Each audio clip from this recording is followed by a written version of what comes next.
Ho ho ho, look at all the snow and wind probably making this very hard to hear me.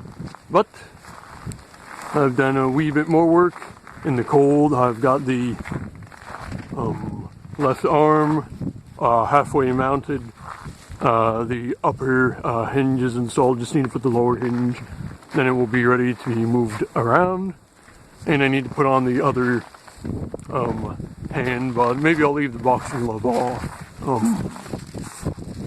The real fun thing I did tonight was go way up on the top to get the on this neck piece. Oh, this is a bit that the head rotates on. I'm probably going to be doing a bit of an overhaul, making it a little more stable so the head won't wiggle around too much. And it's detachable, so I can work on it in the nice warm comfort of the garage.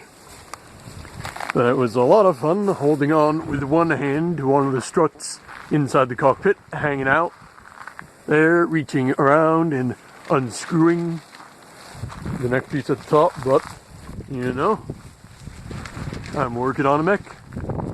Probably a modification I'm going to do to this hand is try to figure out a way to shorten this, because the way it is right now, the hand's jutting out, I feel a bit too much.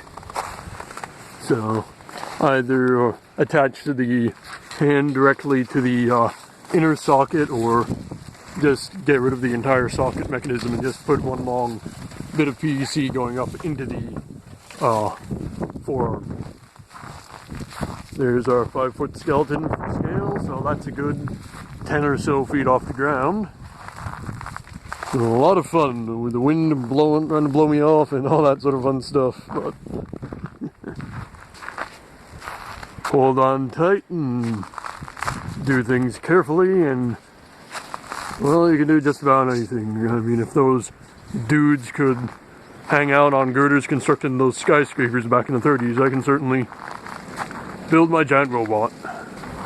But that is all for tonight's episode, so be sure to like and subscribe, and I will see you next time. Bye bye.